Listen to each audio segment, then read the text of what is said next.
Hi and welcome to another video from the CTAG Clinic. My name is Dr. Mike Lloyd and I'm the Clinic Director. In today's video, it's following on from what I've been going through in the last few weeks or so regarding having prostate cancer. So while this video isn't about that, because it's about trauma and isolation, it is also World Cancer Day. So I thought it would be a really good opportunity just to sort of give a big shout out to everybody who's working in this field, researching in this field, supporting people in this field and people that are experiencing cancer, because I guess I've joined the troops on that one.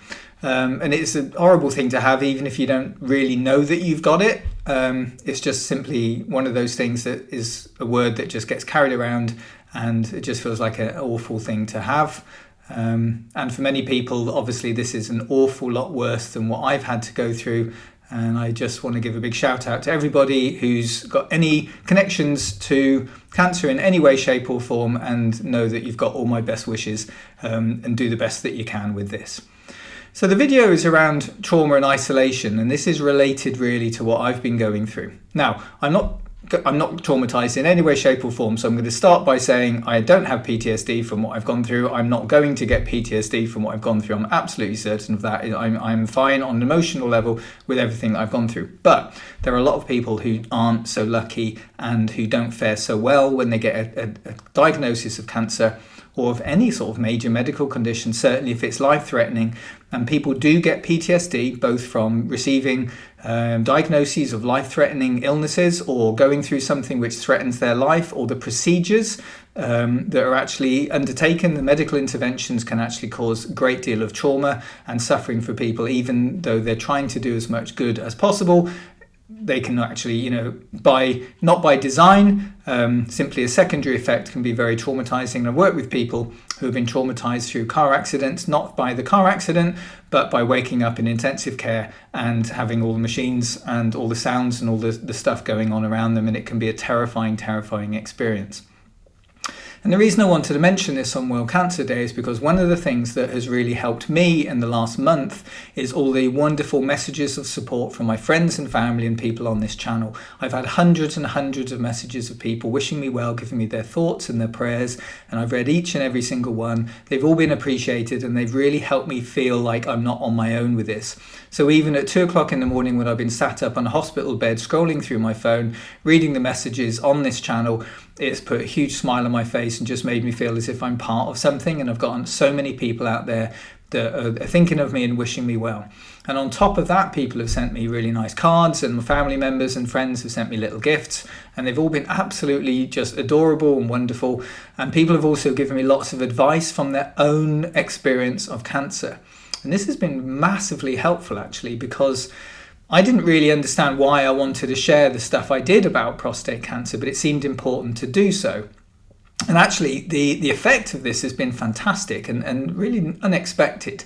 That so many people have got in touch and told me that either they've had something similar, different sorts of cancer, or maybe the same, or that they know people that have, and they're people that have gone through it and experienced it and different things, and they've given me hints and tips on what to expect and also how to deal with some of the difficulties. Like, for example, the pain from the CO2 gas that was pumped into me during the operation. Never really expected it to be as bad as it was. People give me some great advice. I've followed that advice, and the advice has worked really well, and my pain has reduced a lot, and I'm super grateful for that. But this is all about connecting, and this is something we've talked about on this channel before, is the importance of not being isolated, because when a traumatic event happens, withdrawal from the communities, from the resources, from the people that you would most need at that time is a very, very common thing to take place.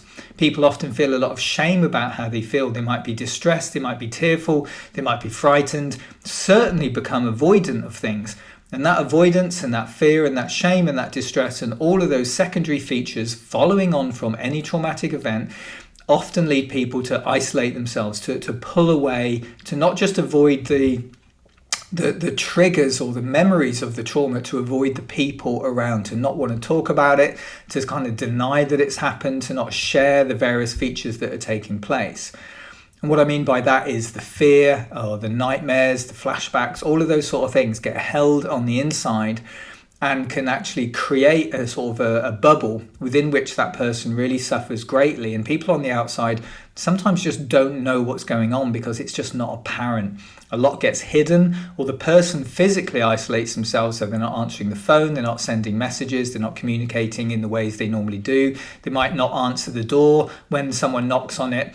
There could be loads and loads of things like that are going on. And what I've recognized from my own experience with this and from talking to many patients over the years is that withdrawal is a very, very common thing that takes place following a traumatic event. Now, for complex trauma, which is a lot of what people on this channel are going through, that takes place over many, many years, and that withdrawal effect can be really, really profound. And reaching out and sharing and being able to enlist the help of others, to be able to share and pick up from the resources of others is obviously a very, very important thing to do. Something I've been able to do. I found it quite easy to do because that's fine. I'm not a traumatized person. So I've been able to reach out and tell people, and I've had all of this support, and it has really, really buffered me against many of the negative effects of this diagnosis and the treatment. And I'm only 7 days past the operation, still not in particularly great shape. I'm fine to do this, but I'm really not able to walk around. I get very breathless and I'm still in a lot of pain. But telling people and reaching out and having that support and having people say it's okay to take time off, it's okay to relax, it's okay to not feel like you've got to go at this high level all of the time has been fantastic. So really supportive messages telling me to slow down and stop and do all this sort of stuff. So I've listened to all of those things and it's working. It's really helping me slow down, recharge and get myself back to recovery. But that's because it's coming from other people. And if other people aren't there, or you're not telling people what's going on, then that isolation effect kind of makes things worse because you don't really have the right advice or help. Now, the other thing for complex trauma or people with PTSD is they don't want to ask for help. I've been able to ask for help when I've needed help. I've pressed a button in the hospital and the nurse came and helped me. When I've needed to talk to my wife, I've gone to her and she's listened and we've talked. When I need to talk to my friends, they've been there for me. People have been reaching out to help and I've accepted that. I don't feel guilty about accepting that help because I know it's well intentioned. It's exactly what I would do if one of my friends or family members was in this position. So there's no guilt, there's no shame, and there's no sense of being a burden. And this is something that many of the patients in our clinic talk about, and that prevents them from reaching out. Now, if you've got a diagnosis, so for example, World Cancer Day, something like cancer, or something that's really scary and terrifying, to be able to reach out and say to someone, I need help, is one of the most valuable and important things that a person can do. And even if what they're getting is someone saying, I've been there, I've done that, this is what helped me, you're not on your own, the effect is absolutely incredible. It's so powerful. But people won't ask for that because of their shame of being a burden or of taking something from others or feeling that they're selfish. It's simply not the case. If I'm able to do it, anyone's able to do it. It's just reaching out, asking for help, telling people what you're going through, and then listening to the support coming in from the right people giving you the right advice. It's incredibly difficult for many people to actually get to that point. I understand that. It's been easy for me, but I'm in a very different position. But it is very difficult for many, many people. And I'd encourage you, start small, test the water, reach out to someone that you know, someone that you trust, tell them what you're going through, tell them what you're scared about. It doesn't matter whether you've been diagnosed yesterday, 20 years ago, you're in remission, whatever it might be, is just don't be isolated because that makes the traumatic effect of anything that you're going through much, much worse. So on today, World Cancer Day, again, I'm going to finish with that message to shout out to everyone working in this field or struggling or getting through or just dealing with people or helping people, being that resource, being that support to people. Anyone who's connected to this doing a fantastic job, thank you very much and well done.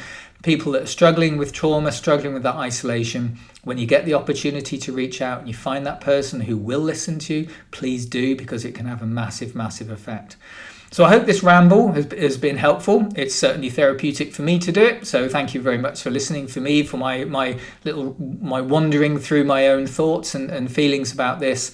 But now that I'm part of this, I feel as it's something that I can do to just reach out and say to people, it's okay to ask for help.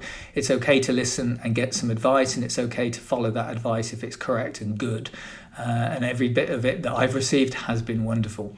So thank you very much to everyone who supported me and been there for me. And I hope that everybody listening to this has got someone out there listening to them and helping them as well. So between now and the next video that I'll put up, please do take great care.